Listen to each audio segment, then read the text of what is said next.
Hello students, welcome to my channel Maths Easy. All of you, welcome to the new chapter called Quadratic Equations. Quadratic equation new chapter. ಎಲ್ಲರಿಗೂ ಕೂಡ ಈ ಚಾಪ್ಟರ್ಗೆ ಸುಸ್ವಾಗತವನ್ನು ಕೋರುತ್ತಾ let's see the introduction part of this chapter. Introduction part ಏನು ಅನ್ನೋದರ ಬಗ್ಗೆ ನಾವು ತಿಳ್ಕೊಳ್ಳೋಣ. You know that in the 9th standard the chapter name called polynomials. ಈ polynomials ಬಗ್ಗೆ ನಿಮಗೆ ಗೊತ್ತಿದೆ. Let's recall some of the important points related to the chapter polynomials. You know that the first one is linear polynomial. Linear polynomial. What is linear polynomial? Linear polynomial ಅಂದ್ರೆ ಏನು? A polynomial of degree 1. A polynomial of highest degree ಎಷ್ಟಿರುತ್ತೆ ಅಂದ್ರೆ 1 ಇರುತ್ತೆ. Then that type of polynomial is called what? Linear polynomial. Okay.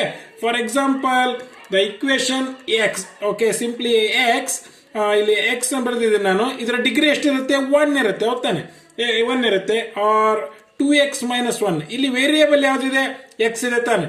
ಈ variable x ಇದೆ ಅಂದಮೇಲೆ ಇದರ degree ಎಷ್ಟಿರುತ್ತೆ? is also 1 also. And also 4x plus 1 like that. ಹೌದಾನೆ? 3 plus 8x like this. Okay, ಈ ಎಲ್ಲ ವೇರಿಯೇಬಲ್ ನಲ್ಲೂ ಕೂಡ okay, if it is another variable called 4y, okay, 4y and 8m plus 7 like this. Okay, ಇಲ್ಲಿ variable ಏನಾಗಿದೆ? y ಇದೆ. ಇಲ್ಲಿ variable ಏನಾಗಿದೆ? m ಇದೆ.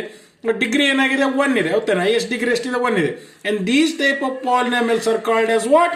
Linear polynomial. Okay, a polynomial of degree 1 is called linear polynomial. Okay, let's move on to the next segment. Quadratic polynomial. Quadratic polynomial. Okay, and what is quadratic polynomial? Here a polynomial of degree, highest degree is 2. The name itself indicates the degree 2. The name itself indicates the degree 2 is called quadratic polynomial. Highest degree ಎಷ್ಟಿರುತ್ತೆ? 2 ಇರುತ್ತೆ. For example, can we say x square? Okay, x square plus 1. Okay, ಇಲ್ಲಿ variable x ಇದೆ. highest degree ಎಷ್ಟಿದೆ? 2 ಇದೆ. ಹೌದಾನೆ? or 2x square plus 3x plus 1. ಇಲ್ಲಿ variable x ಇದೆ. ಇಲ್ಲಿ x ನಲ್ಲಿ ಡಿಗ್ರಿ ಎಷ್ಟಿದೆ? 2 ಇದೆ and also 1 is there. And which is the highest degree? 2. That's why this polynomial is a quadratic polynomial. ಹೌದೇನು? quadratic polynomial. Compared to the linear polynomial, highest degree ಎಷ್ಟಿರುತ್ತೆ? 1 ಇರುತ್ತೆ. ಇಲ್ಲಿ 1 ಇರುತ್ತೆ. But here quadratic polynomial highest degree ಎಷ್ಟಿದೆ? 2 ಇದಾವೆ. ಹೌದಾನೆ? ಆಗಿದ್ದ ಮೇಲೆ and which one is called as a quadratic polynomial? It has a degree 2. It has highest degree 2. Then that type of polynomial is called what? Quadratic polynomial. Okay, let's move on to the next segment. Cubic polynomial. Cubic polynomial. And which one he called it as cubic? The name itself indicates cubic means highest degree is what? 3. Highest degree 3. A polynomial of highest degree 3 is called what? Cubic polynomial. For example, okay, for example x cube of variable x nalli x cube anta bardare nanu. This one is a cubic polynomial. Or x cube plus 2x plus 1. Okay, here the variable x is there and highest degree is 3 is there, and also here another x degree is 1 is there, and which one is the highest degree? 3. That's why this one is called cubic polynomial. Or you can give another example: x cube plus 2x square plus x plus 1 like this. Okay, ಇಲ್ಲಿ ನೋಡಿ highest degree ಎಷ್ಟಿದೆ? 3 is there. That's why these 3 polynomials are what? Cubic polynomials. Cubic polynomials. Now these things are you have studied in the previous classes. Okay, let's move on to the our new chapter called quadratic equation. And what is the difference between a quadratic polynomial and a quadratic equation? Okay, what is the difference? Okay, a quadratic equation of variable x. Okay, I will write the heading, quadratic equation. Quadratic equation. quadratic equation. Okay, a quadratic equation of variable x is an equation of the form ನೋಡ್ರಿ variable x ಯಾವುದು variable ಯಾವುದಾದ್ರೂ variable ಇರಬಹುದು. Okay, ಇವೆಲ್ಲ variable x ನಲ್ಲಿ ಇದೆ ತಾನೆ, variable y ನಲ್ಲಿ ಇದೆ, ವೇರಿಯಬಲ್ m ನಲ್ಲಿ ಇದೆ, ಹೌದಾನೆ. ಈಗ ನಾನು ವೇರಿಯಬಲ್ x ನಲ್ಲಿ ಇರುವಂತದ್ದನ್ನು ನಾನು ಕ್ವಾಡ್ರಾಟಿಕ್ ಇಕ್ವೇಶನ್ ಕರಿಬೇಕಂದ್ರೆ is of the form ax square bx plus c is equal to 0 ಹೌದಾನೆ. ಇಲ್ಲಿ ನೋಡಿ, ಇಲ್ಲಿ quadratic polynomial ax square bx plus c ಇದೆ. If it is equal to 0 then it is called as a quadratic equation. if it is not equal to 0 then it is called as a quadratic polynomial. ಹೌದಾನೆ. ಇದು not equal to 0 ಇತ್ತು ಅಂತಂದ್ರೆ ಅದು quadratic polynomial ಅಂತ ಕರಿತೀವಿ. if it is equal to 0 then it is called as a quadratic equation. is equal to 0 ಇತ್ತಂದ್ರೆ quadratic equation ಅಂತ ಕರಿತೀವಿ. ಹೌದಾನೆ. ನಮಗೆ ಬೇಕಾಗಿರೋದು ಈ statement. If the an equation and quadratic equation is of variable x, variable ನೋಡ್ರಿ x ಇದೆ, variable x, or you can write variable any number okay, you can write ap square plus bp plus c is equal to 0 ಅಂದಾಗ then the variable ಯಾವುದು ಇಲ್ಲಿ, variable is p. ಹೌದಾನೆ. variable is p is there. A quadratic equation of variable x is an equation of the form ax square bx plus c is equal to 0 and a and bc ಇವು ಏನು, if it is x is a variable, p is a variable, then a b c are what, a b c ಅಂದ್ರೆ ಏನು, a b c are real numbers. You know that what are real numbers in the previous classes. Real numbers andre yavadu, it may be a fraction, it may be a fraction or a negative number or a positive number, integers, whole numbers, natural numbers, and whatever the number or real numbers are called as real numbers. Okay, a b c are real numbers. a b c are real numbers. The one condition is there, a should not be equal to 0. a should not be equal to 0. ಇಲ್ಲಿ a ಏನಾಗಿರಬಾರ್ದು, 0 ಆಗಿರಬಾರ್ದು. ಈಗ real numbers ಅಂತ ಹೇಳ್ಬಿಟ್ರಿ and hole numbers ತಗೊಂಡಾಗ 0 ಬಂದ್ಬಿಡುತ್ತೆ. ಅವು 0 ಬಂದ್ಬಿಡುತ್ತೆ ಅಂದ್ರೆ 0 ಹಾಕ್ಬಹುದು ಅಂತಂದ್ರೆ no, you should not add 0 to ಎಗೆ ನೀವು 0 ಹಾಕಂಗಿಲ್ಲ.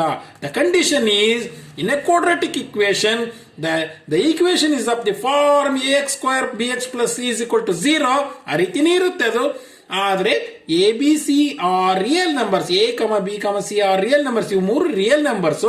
But if these are real numbers, no doubt, but a should not be equal to 0. a should not be equal to 0. ಯಾಕೆ ಹೇಳಿ, a 0 ಆಗಿಬಿಟ್ರೆ ಏನಾಗುತ್ತೆ ನೋಡ್ರಿ, ಇಲ್ಲಿ ಎನಿಥಿಂಗ್ ಇಸ್ ಮಲ್ಟಿಪ್ಲೈ ವಿತ್ 0 ಆಗಿಬಿಡುತ್ತೆ, ಇದು 0 ಆಗಿಬಿಡುತ್ತೆ. ಉಳಿದಿದ್ದೇನು ಉಳಿತು ನೋಡ್ರಿ, bx plus c ಉಳಿತು.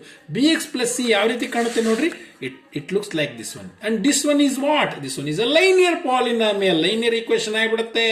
ಹಂಗಾಗಿ a ಏನಾಗಿರಬಾರ್ದು, 0 ಆಗಿರಬಾರ್ದು. I think you students, you have understood what is quadratic equation. Let's move on to some of the examples related to the quadratic equation. Quadratic equations ಗೆ example ಬರೀಬಹುದಲ್ಲ ನಾವು. I will write 4x square plus 2x plus 1 is equal to 0. Is it a quadratic equation? Yes, because highest degree is what, 2 is there. Highest degree is 2 is there. And if it is x square plus 4 is equal to 0, is it a quadratic equation? Yes, this one is also a quadratic equation because x square plus 4 is equal to 0 is there.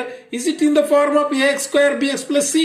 ಇದು ax square bx plus c is equal to 0 ರೂಪದಲ್ಲಿದೆಯಾ ಅಂತ ನೋಡೋದಾದ್ರೆ ರೂಪದಲ್ಲಿದೆ. ಹೇಗೆ ಅಂದ್ರೆ this one is ax square ಅಂತಂದು ಹೇಳಿ x square ಇದೆ, bx ಇಲ್ವಲ್ಲ, c ಇದೆ ಅಂತ ಅನ್ಕೋಬಹುದು ನೀವು. You can write like this one. ಇದನ್ನ ಯಾವ ರೀತಿ ಬರೀಬಹುದು, x square plus 0x plus 4 is equal to 0. ಈಗ ನೋಡಿ, ಇದು ಈ ರೂಪದಲ್ಲಿದೆ ತಾನೆ. ಹಂಗಿದ್ದ ಮೇಲೆ this one is also a quadratic equation, this one is also a quadratic equation. I will write another equation, 6 minus 4x minus x square is equal to 0. Is it a quadratic equation? ಇದು ಈ ರೂಪದಲ್ಲಿದೆಯಾ, ಈ ರೂಪದಲ್ಲಿದೆಯಾ ಅಂದ್ರೆ S, ಇದು ಕೂಡ ಈ ರೂಪದಲ್ಲಿದೆ. But ಏನಾಗಿದೆ ಅಂದ್ರೆ this not in the standard form. ಇದು ನಾನು ಈ ರೀತಿ ಬರೀತೀನಿ, minus x square I will write like this, okay, minus 4x I will write like this. This one is plus 6, plus 6, okay. Now it is in the form of ax square plus bx plus c. That's why this is also a quadratic equation, this is also a quadratic equation, no doubt this one is a quadratic equation. Okay, these are the examples of quadratic equation. ಈ ರೀತಿ ಕೊಟ್ಟರು ಕೂಡ standard form ದಲ್ಲಿ ನಾವು ಬರ್ಕೊಂಡಾಗ ನಾವು ಬರೀಬಹುದು. ಹೌದಾನೆ. These are the coefficients. ಹೌದಾನೆ. ಇಲ್ಲಿ ಎ ಕೋಎಫಿಷಿಯಂಟ್ ಏನು ನೋಡ್ರಿ, a coefficient a is equal to -1. ಹೌದಾನೆ. ಅಂಡ್ ಬಿ ಕೋಎಫಿಷಿಯಂಟ್ ಏನು, B is equal to minus 4 and C is what? C is plus 6. ಹೌದಾನೆ ಹೌದಾನೆ these are the coefficient of A, B, C. ಹೌದಾನೆ these are real numbers. No doubt these are real numbers. But the condition is A should not be equal to 0. A ಏನಾಗಿರಬಾರ್ದು 0 ಗೆ ಸಮನಾಗಿರಬಾರ್ದು. ಹೌದಾನೆ okay, these type of equations are called what? Quadratic equation. Okay, let's move on to the next heading. Okay, next heading, solutions of a quadratic equations of quadratic equations by using quadratic formula.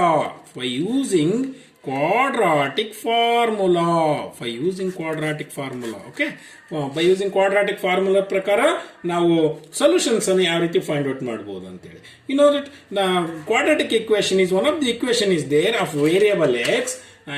Is a very famous equation. X is equal to minus b plus or minus b square minus 4ac is equal to 2a. This is the equation. This equation is called what? Quadratic equation. This equation is called quadratic equation. This one is the formula. This one is the formula to finding the roots of the quadratic equation. Okay, that's why this one is called as what? Quadratic formula. ಇದನ್ನ ಏನಂತ ಕರಿತೀವಿ? Quadratic formula ಅಂತ ಕರಿತೀವಿ. ಗೊತ್ತಾಯ್ತಲ್ಲ? Variable x ಯಾವ್ದ್ರದ್ದು? Variable x ಇದ್ರೆ ಮಾತ್ರ ಈ ರೀತಿ ನೀವು ಬರೀತೀರಿ. If it is variable m is equal ಅಂತ ನೀವು ಬರೀಬೇಕಾಗುತ್ತೆ. ಗೊತ್ತಾಗುತ್ತಲ್ಲ ಹೇಳೋದು? ಹಂಗಿದ್ದ ಮೇಲೆ ಸೊಲ್ಯೂಷನ್ಸ್ ಅನ್ನ ಫೈಂಡ್ ಔಟ್ ಮಾಡ್ಬೇಕಂತಂದ್ರೆ you have to use this formula. ಹೌದಾನೆ? But this one is the discriminant. ಇಲ್ಲಿ this is called a discriminant. This one is a discriminant.